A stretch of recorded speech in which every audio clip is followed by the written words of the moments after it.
उस रात भाई बहन कमरे में अकेले क्यों थे? रात के ठीक 1 बज रहे थे। पूरे घर की लाइट बंद थी, लेकिन ऊपर वाले कमरे की खिड़की से हल्की पीली रोशनी बाहर आ रही थी। पड़ोस की छत पर खड़ी एक औरत लगातार उसी खिड़की को देख रही थी। उसे साफ दिखाई दे रहा था कि कमरे के अंदर कोई हलचल हो रही है। तभी कमरे के अंदर से किसी चीज के गिरने की आवाज आई और फिर एक लड़की की घबराई हुई आवाज सुनाई दी। भैया जल्दी करो, अगर किसी ने देख लिया तो बहुत बड़ी मुसीबत हो जाएगी। बाहर खड़ी औरत का दिल तेजी से धड़कने लगा। उसने तुरंत अपने पति को जगाया और धीमे आवाज में बोली, मैंने कहा था ना, इस घर में कुछ ना कुछ गलत जरूर चल रहा है। अगले ही पल कमरे की लाइट बंद हो गई और पूरा घर अंधेरे में डूब गया। सुबह होते ही मोहल्ले में सिर्फ एक ही बात फैल चुकी थी। कल रात भाई और बहन कमरे में अकेले क्या कर रहे थे। कोई कह रहा था कि दोनों रात भर जाग रहे थे, कोई कह रहा था कि कमरे में रोने की आवाजें आ रही थी। कुछ लोग ये भी बोलने लगे कि घर वालों को सब पता है, लेकिन वो जानबूझकर चुप हैं। धीरे धीरे अफवाह इतनी बढ़ गई कि स्कूल जाते बच्चे तक ने उस घर की तरफ देख देख कर बातें करनी शुरू कर दी। उस घर में रहने वाली लड़की का नाम था सिया और उसके बड़े भाई का नाम था अंश। दोनों बचपन से ही बहुत करीब थे। सिया हमेशा हर बात अपने भाई से शेयर करती थी, लेकिन पिछले कुछ दिनों से वो अचानक बदल गई थी। पहले जो लड़की पूरे मोहल्ले में हंसती थी, अब ज्यादातर अपने कमरे में बंद रहती है। उसके चेहरे पर हमेशा डर दिखाई देता था। उसकी माँ ने कई बार पूछा कि आखिर क्या बात है, लेकिन हर बार वो यही कहती, कुछ नहीं मम्मी, बस पढ़ाई का तनाव है। उस रात आखिर ऐसा क्या हुआ था जिसने पूरे मोहल्ले को हिला दिया? असल कहानी उससे भी ज्यादा डरावनी थी जितनी लोग सोच रहे थे। 3 दिन पहले की बात थी। सिया कॉलेज से लौट रही थी। शाम हो चुकी थी और सड़क लगभग खाली थी। तभी उसे महसूस हुआ कि कोई बाइक वाला पिछले आधे घंटे से उसका पीछा कर रहा है।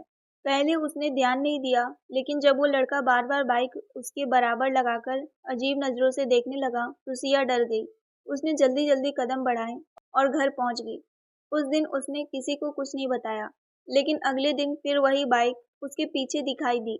इस बार उस लड़के ने उसके हाथ में एक कागज पकड़ा दिया और तेजी से भाग गया। सिया ने कांपते हाथों से वो कागज खोला। उसमें सिर्फ एक लाइन लिखी थी, तुम्हारा राज मुझे पता है। सिया के पैरों तले जमीन खिसक गई। उसका चेहरा पीला पड़ गया, क्योंकि सच में उसके पास एक ऐसा राज था जिसे वो किसी भी कीमत पर घर वालों के सामने नहीं आने देना चाहती थी। लेकिन सवाल ये था कि आखिर उस अनजान लड़के को उसके बारे में क्या पता था। उस रात सिया सो नहीं पाई। उसने कई बार सोचा कि भाई को सब बता दे, लेकिन डर की वजह से वो चुप रही। अगले दिन जब वो कॉलेज पहुंची तो उसकी सहेली ने बताया कि कोई लड़का सुबह से उसका नाम पूछ रहा था। सिया का दिल बैठ गया। उसने तुरंत क्लास छोड़ दी और घर लौट आई। शाम को जब वो अपने कमरे में अकेले बैठी थी, तभी उसने फोन पर एक अनजान नंबर से मैसेज आया, अगर अपने परिवार की इज्जत बचानी है तो रात 12 बजे पुराने गोदाम के पीछे मिलना अकेले। सिया डर के मारे रोने लगी। उसे समझ नहीं आ रहा था कि आखिर करे क्या। तभी अंश कमरे में आया। उसने पहली बार अपनी बहन को इस हालत में देखा।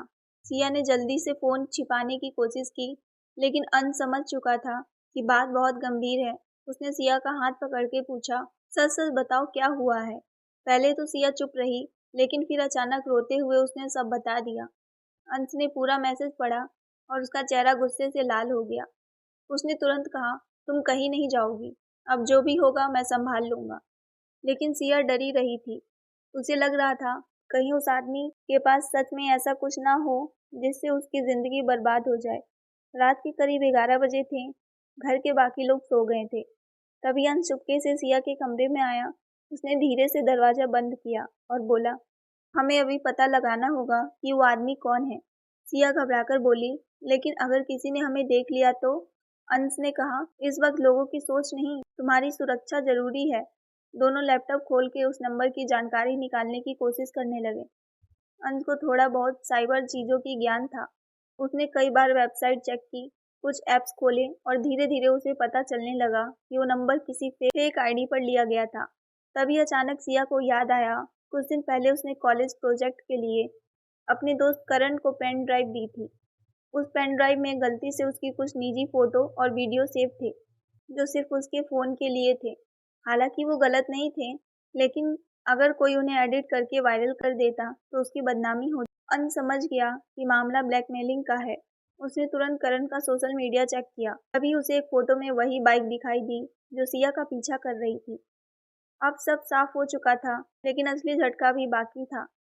जैसे ही अंश ने करण के बारे में और जानकारी निकाली, उसे पता चला करण अकेला नहीं था। उसके साथ कॉलेज के 2 लड़के और भी शामिल थे, जो पहले भी कई लड़कियों को ब्लैकमेल कर चुके थे। सिया कांपने लगी। उसने डरते हुए कहा, भैया, अगर उन्होंने मेरी फोटो वायरल कर दी तो? अंश ने उसकी तरफ देखा और बोला, जब तक मैं हूँ कोई तुम्हारा कुछ नहीं बिगाड़ सकता। उसी समय नीचे किसी के कदमों की आवाज़ आई। दोनों एकदम चुप हो गए। सिया ने जल्दी से लैपटॉप बंद कर दी। बाहर से माँ की आवाज़ आई, सिया दरवाज़ा खोलो। दोनों के चेहरे पर डर साफ दिखाई दे रहा था। अगर इस समय माँ ने उन्हें एक कमरे में देख लिया तो वो 1000 सवाल पूछती। सिया ने धीरे से दरवाज़ा खोला।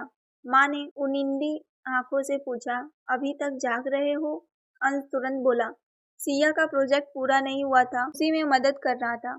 माँ बिना शक किए वापस चली गई, लेकिन उन्हें क्या पता था कि उनके बच्चे की जिंदगी बहुत बड़े खतरे में थी। अगले दिन अंश ने तय किया कि वो सीधे करण से मिलेगा, लेकिन उससे पहले उसने सिया से एक वादा लिया, आज के बाद तुम अकेले नहीं कहीं जाओगी। सिया ने सिर हिला दिया। कॉलेज पहुंचते ही अंश ने करण को रोक लिया। करण पहले तो हंसने लगा, लेकिन जब अंश ने उसको फोन पकड़कर पुलिस का नाम लिया तो उसका चेहरा उतर गया। उसने गुस्से में कहा, तुम्हें लगता है सिर्फ फोन छीन लेने से सब खत्म हो जाएगा?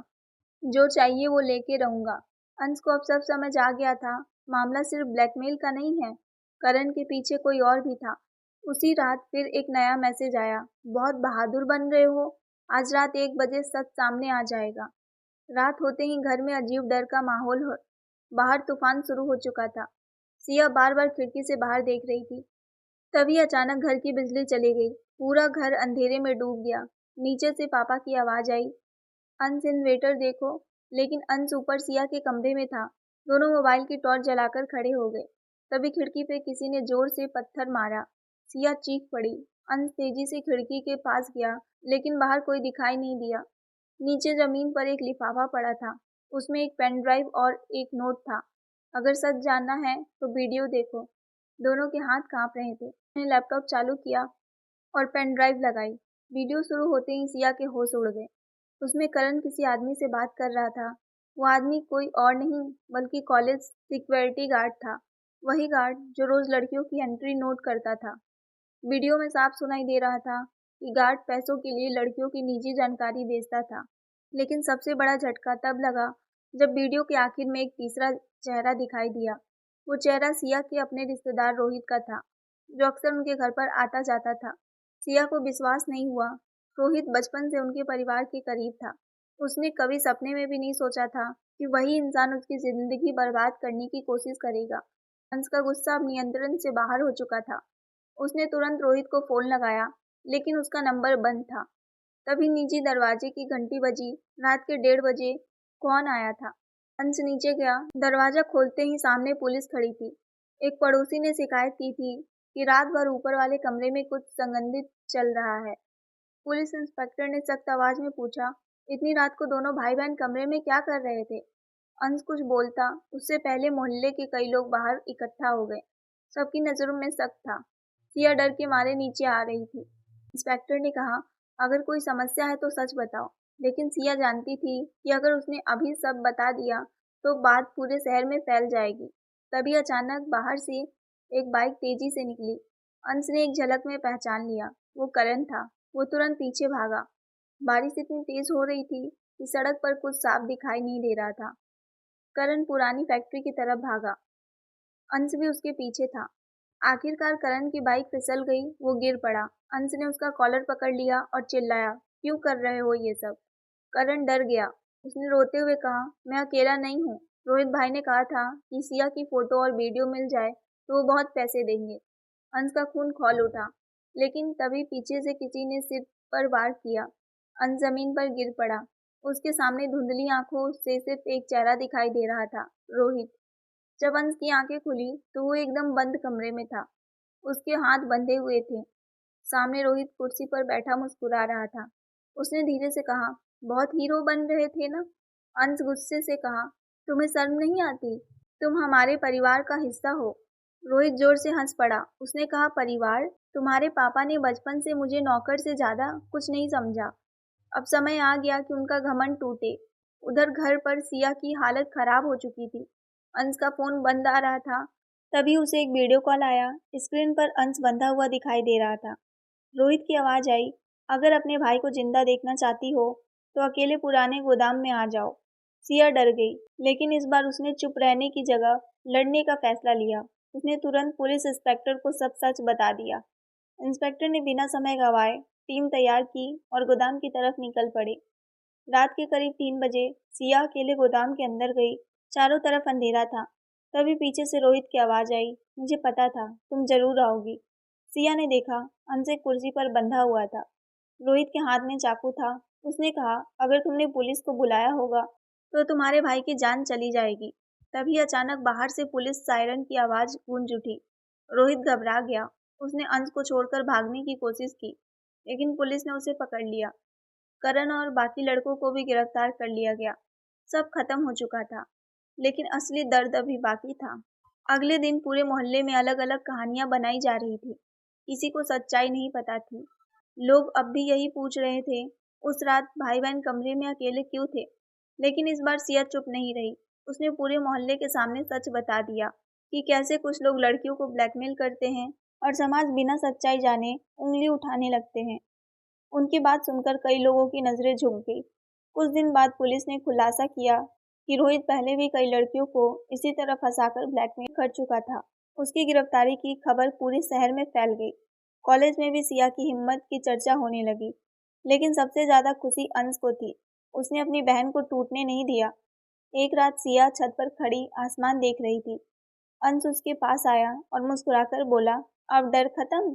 सिया हल्का सा मुस्कुराई और बोली, जब तक मेरा भाई मेरे साथ है मुझे किसी से डर नहीं लगता। दूर आसमान में बादल धीरे धीरे हट रहे थे, जैसे उस रात का अंधेरा आखिरकार खत्म हो चुका था।